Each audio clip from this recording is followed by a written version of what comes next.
Hola, ¿qué tal? Buenas noches. El día de hoy voy a hablar acerca de los ambientes virtualizados para la educación. Me presento, soy el maestro Emanuel Ludwig Lara Chávez y esta presentación es como parte del doctorado en Innovación Educativa y Sociedad en Red del Centro Regional de Formación Docente e Investigación Educativa, CRESUR. La agenda de la presentación se incluye lo siguiente. Voy a hacer una breve introducción de y manejar los objetivos del trabajo. Luego hablaré de las lecturas que tienen que ver con este gran tema, con este tema tan interesante. De una por una las iré mencionando, iré haciendo algunas anotaciones y una conclusión de ellas. Y al final pues hablaré de una conclusión general respecto de este tema tan interesante. Bien, pues el objetivo de este trabajo, como se nos pidió, es exponer algunas investigaciones y ponencias sobre ambientes virtualizados para la educación basados en algunos artículos que fueron publicados hace algunos años por autores bastante reconocidos en la materia. Bien, entonces hablaré del primer tema o del primer producto que nos pusieron ahí a revisión, que es el de recursos tecnológicos en el aprendizaje móvil. Como ustedes saben, el hecho de implementar recursos tecnológicos en el aprendizaje móvil tiene diferentes implicaciones. Dentro de esas implicaciones tiene que ver todo lo que es en sí la tecnología, el orden. También tiene que haber un diseño correcto de la configuración para que pueda trabajar de manera efectiva. Y pues al final es la integración de los ambientes de aprendizaje. Además de las implicaciones que hay, tenemos unos retos que se presentan, los cuales en primer lugar tenemos el soporte tecnológico de las redes inalámbricas. Esto es, pues necesitamos tener personas que sepan configurar las redes inalámbricas y que lo den de manera eficiente y adecuada. En segundo lugar es la capacidad de almacenamiento. ¿Esto por qué es así? Pues sí, necesitamos tener un espacio físico de almacenamiento o virtual en donde tengamos toda la información alojada que se pretende manejar en lo que es el aprendizaje móvil. Y por último, la configuración del contenido en los recursos. ¿Sí? Esta lectura a mí me gustó mucho porque habla de un caso que, bueno, ya son prácticamente 10 años de la lectura porque se creó en 2009, pero habla de la importancia que tiene este tipo de situaciones para poder manejar el aprendizaje móvil. Bien, ¿qué antecedentes se mencionan ahí? Se menciona como antecedente la creación del WWW, que es la creación del World Wide Web, que fue en 1993. Antecedente que podemos mencionar también es la creación del HTML, que es el lenguaje de hipertexto que se maneja en las páginas web, y el cual fue creado por el experto Berners-Lee en el año del 99.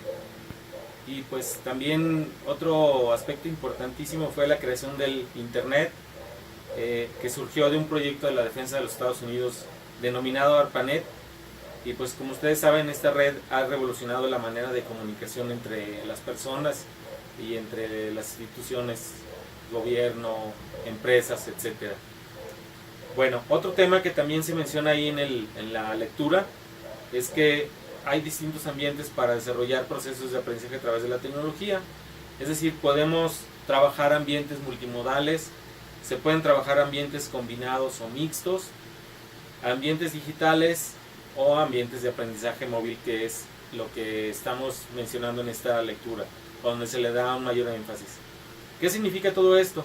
Pues los ambientes con los cuales trabaja el Internet o con los cuales se aprende a través de la tecnología, pues han ido evolucionando. Y bueno, una tendencia que menciona la lectura es pues el aprendizaje móvil, que está teniendo un gran auge en los últimos años. ¿Por qué o de qué manera se incursionó con el aprendizaje móvil? Hay influencias de ciertas maneras en lo que es el desarrollo de servicios de comunicación, es decir, pues las personas ya nos comunicamos mucho más a través de dispositivos móviles. Como ustedes saben, hay hoy en día más dispositivos móviles que dispositivos fijos. Entonces esto ha beneficiado y ha incrementado el aprendizaje móvil. Otro aspecto importante que mencionan es la facilidad de acceso a través de las redes inalámbricas. Ya como bien sabe, pues tú vas a cualquier espacio, cualquier lugar en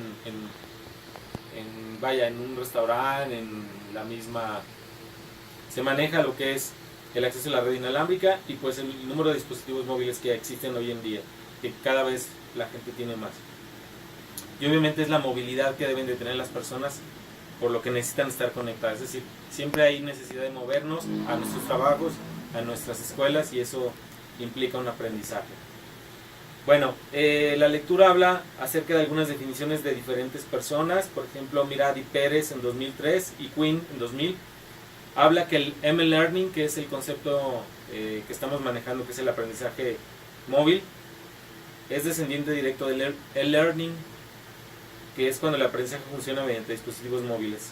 Otro autor, que es Sharpless, en 2005 lo menciona como un rol especial, ya que se tiene una posibilidad de incrementar la comunicación y la conversación.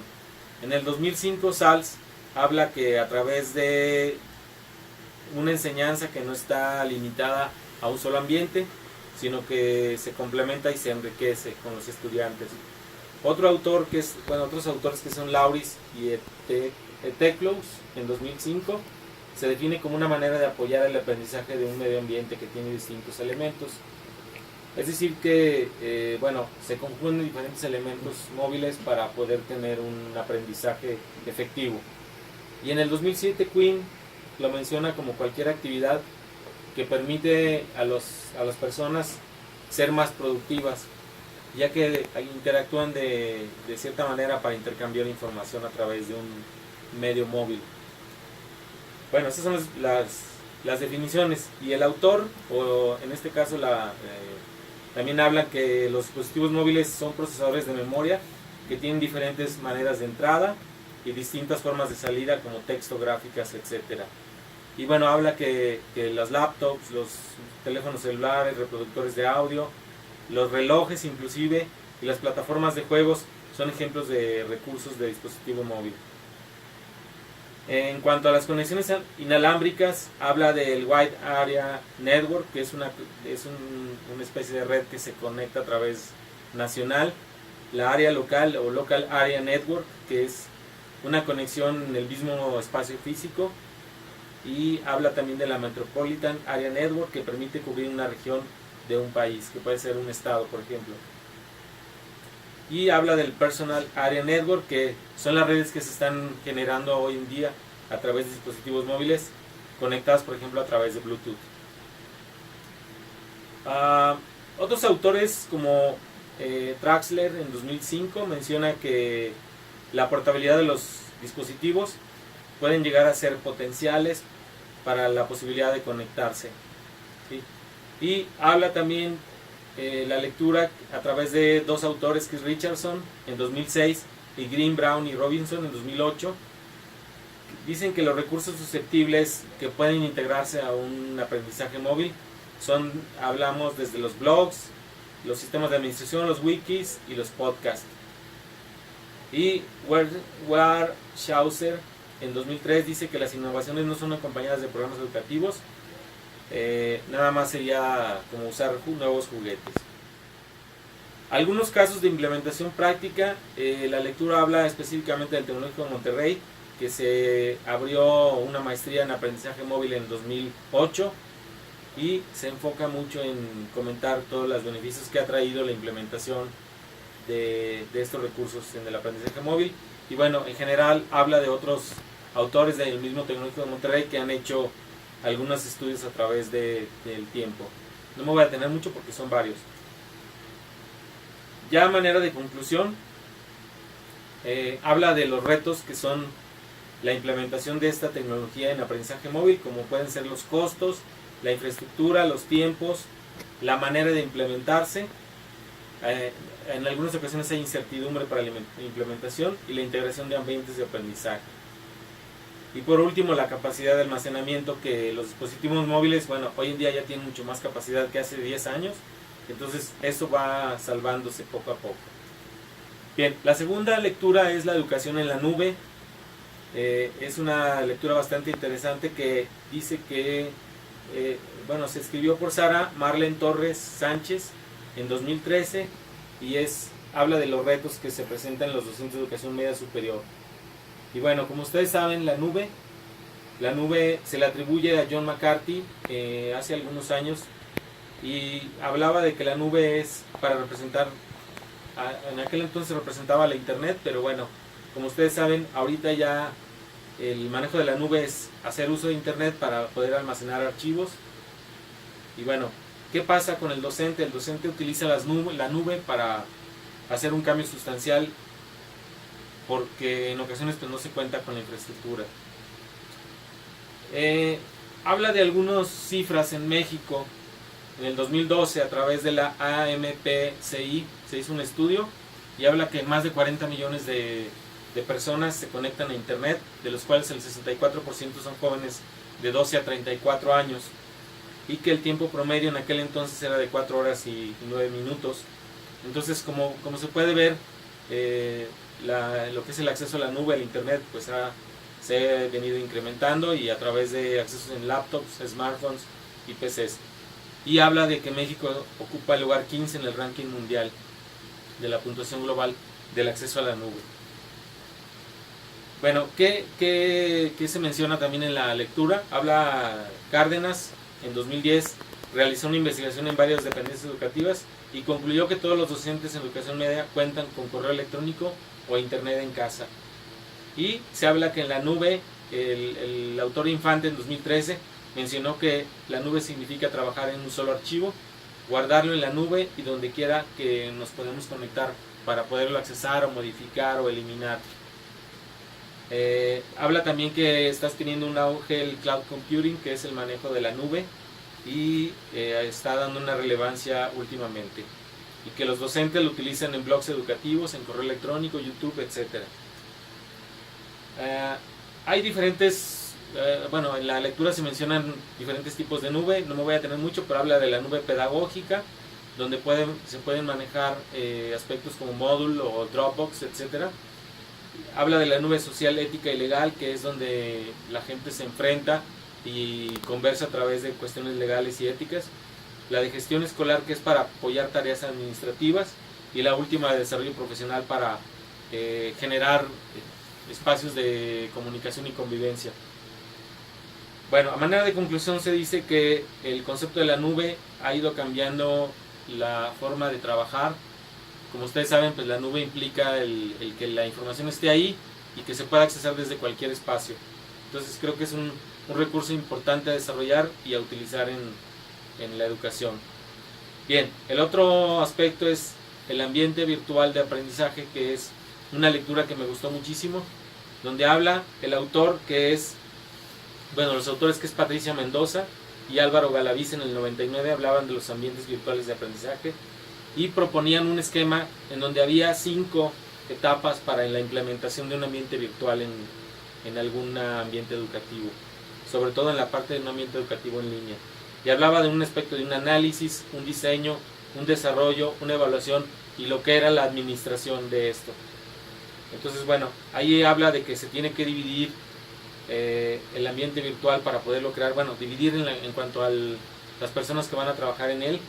Debe de haber un director del proyecto, debe de haber editores, programadores y todo lo que es esto. Entonces a mí me pareció muy importante esta lectura, porque habla de cómo se puede crear un ambiente virtual y cómo debe de integrarse en un equipo de trabajo completo.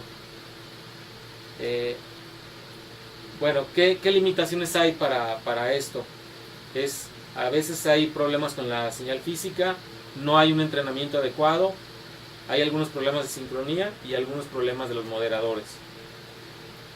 Pero bueno, habla también de que hay un éxito, se puede generar un éxito a través de hacer un equilibrio entre las personas que participan y determinar de manera adecuada las herramientas que se van a usar. En cuanto a las fases para desarrollar un sistema de aprendizaje en línea, habla del análisis, que decía yo que era para definir las necesidades de ese ambiente virtual. El diseño, que es realizar en papel o en alguna herramienta, construir cómo va a quedar el ambiente. Por último, bueno, en tercer lugar es el desarrollo, que es ya continuar con la elaboración del producto final, es decir, cuando ya se programa hay webmasters, etcétera, la evaluación de ese ambiente y por último la administración del mismo. Bien, a manera de conclusión, me gustó la lectura porque habla de un proceso completo, ordenado, para lo que es implementar un ambiente virtual de aprendizaje. Yo creo que en ocasiones las instituciones o las empresas queremos implementar ambientes virtuales de aprendizaje, pero no lo hacemos de manera adecuada. Entonces, donde surge esta teoría o esta propuesta que hicieron estos autores, que me parece bastante atinada, donde habla de llevar a cabo una serie de procedimientos para y definir muy bien las etapas para poder crear ese ambiente virtual de aprendizaje. Bien, otro aspecto, otra lectura es la de la efectividad de la formación en ambientes virtuales. Bueno, aquí hay varios autores, que es Luliana del Carmen Pérez, Ramfis Miguel Lena, y que se creó en el 2016. Y bueno, a manera de introducción se habla que en el desarrollo de la lectura se habla de las teorías de aprendizaje del ser humano, que se mencionaron en el premio de Estocolmo en 2003, y habla del conductismo, que es la conducta observable del sujeto, el cognitivismo, que es el aprendizaje a través de la práctica, y el constructivismo, que es aprender de acuerdo a la interacción con otros. Bien, pero los agentes involucrados en la formación en ambientes virtuales, tenemos por un lado lo que es la plataforma tecnológica, es decir, los profesores, los estudiantes, administrativos que están involucrados, los espacios formativos donde hay ese intercambio de información o de educación, y en segundo plano está el sistema de estudios, que es importantísimo generar un plan de estudios y adaptar el modelo educativo de la institución. Bueno, hablan de un caso específico de Panamá, de un caso, y hablan mucho ellos de que bueno, no había tanto en aquel entonces, hace aproximadamente 3 años, no había tanto desarrollo en la creación de los ambientes virtuales, pero proponen un cambio de modelo pedagógico y la implementación de ambientes virtuales a través de la implementación de plataformas, y sugieren algunas como Moodle, como Chamilo, etcétera.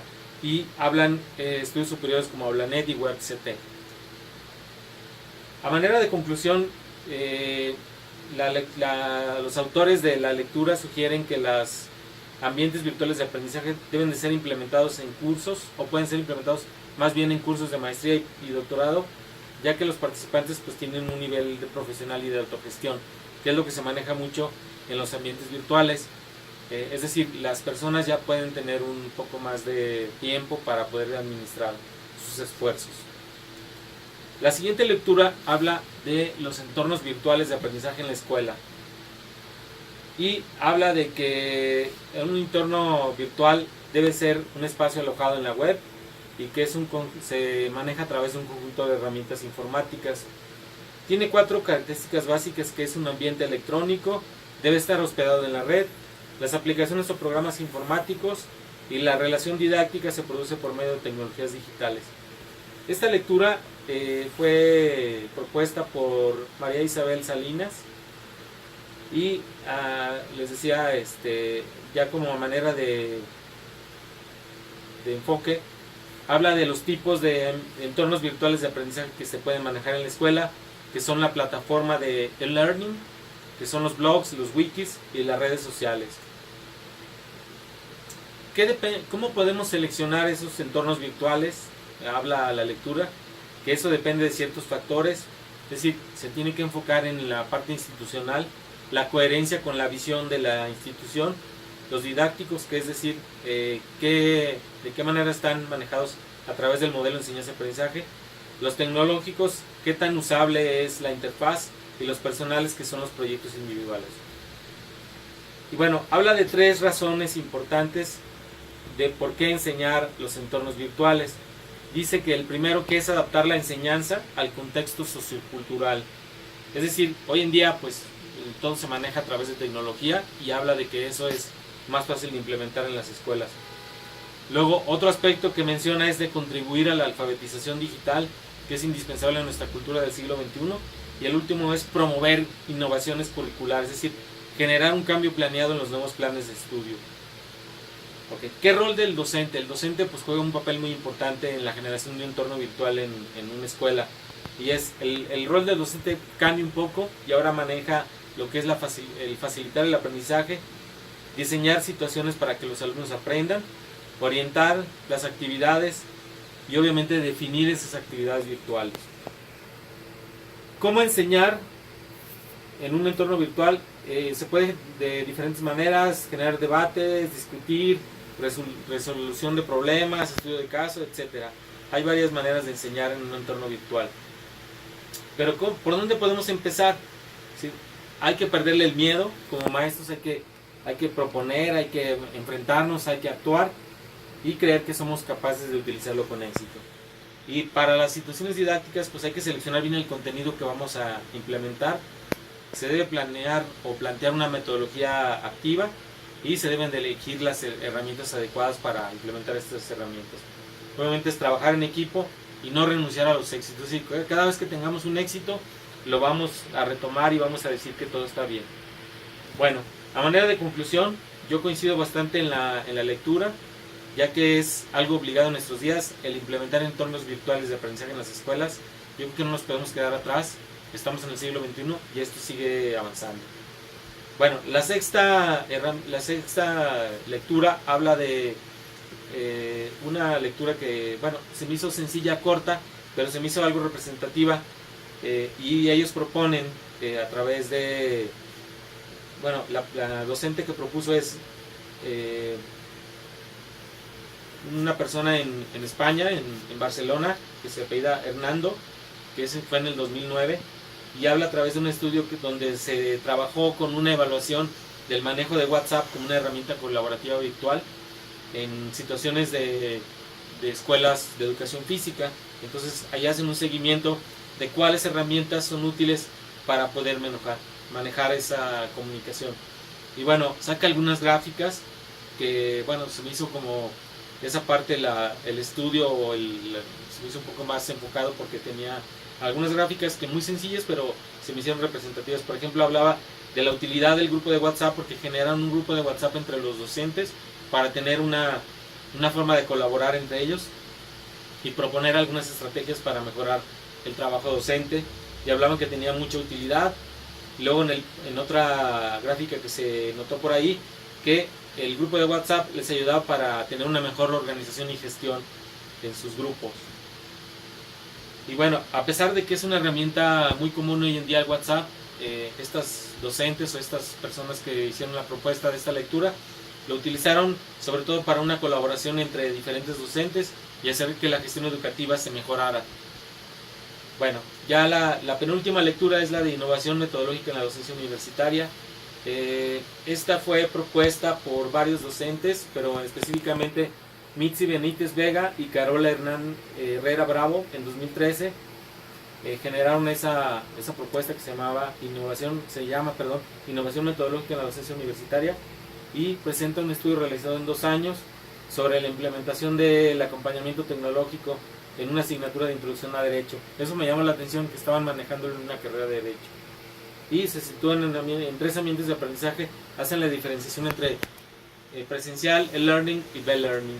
Entonces ahí hay un contexto social que manejan diferentes autores, que es un poco relacionado con lo que se maneja hoy en día, la implementación que hay de las tecnologías en nuestro tiempo, de todos los estudiantes.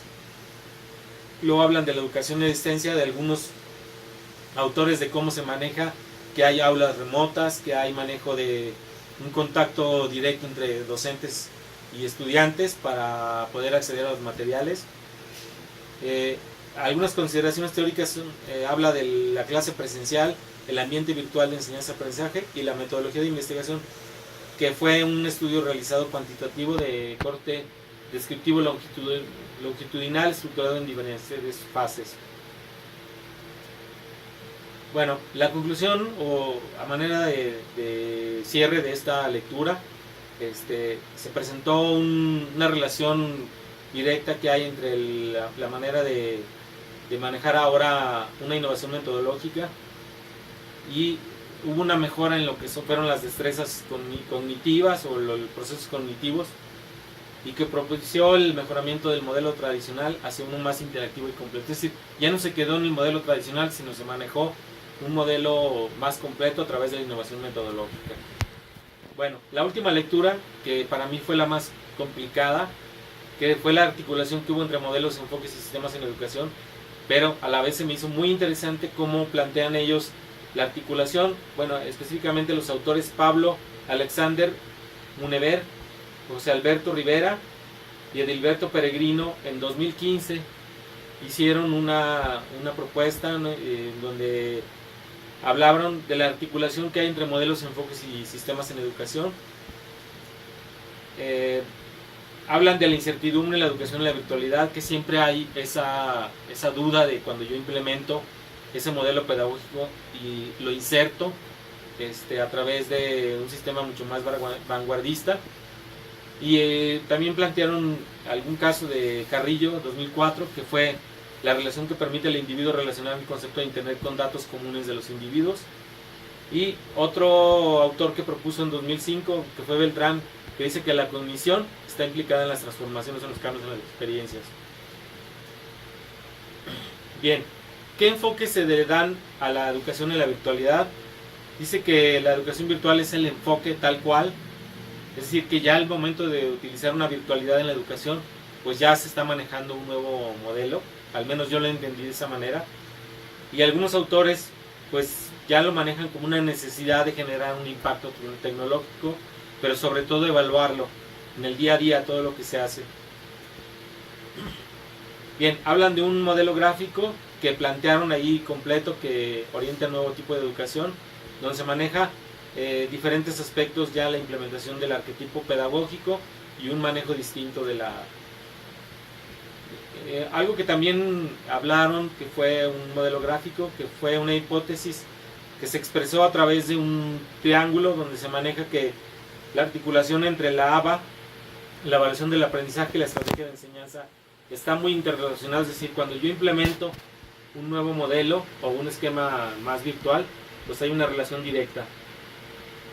Hablaron de una muestra que seleccionaron 15 universidades en Iberoamérica, nacionales e internacionales, donde se entrelazaron los modelos y presentaron un resultado donde había una clasificación a través de un software que se llama Atlas TI, que es donde se realiza un análisis de una clasificación de las universidades, y que bueno, si hay una articulación, es decir, cuando plantean un modelo virtual, tienen que cambiar todo su esquema. Entonces hay una relación que se me hizo bastante interesante. Bien, por último, ya como manera de cierre, está la conclusión que yo presento aquí. Como les decía, se me hicieron bastante adecuadas e interesantes las lecturas. Yo creo que en Iberoamérica en los últimos 20 años se han hecho grandes esfuerzos y hay instituciones muy referentes lo que es la implementación de los ambientes virtuales de aprendizaje. Y bueno, yo creo que la barrera siempre es la capacitación docente, el animarte y obviamente el tener gente capacitada, gente que pueda soportar a los docentes, porque no siempre es fácil el cambio de mentalidad o el cambio de implementación de estos modelos. Bueno, por el día de hoy sería todo. Les decía yo a manera de cierre que me gustó muchísimo la actividad. Le agradezco mucho la participación y sobre todo su atención a esta ponencia. Gracias.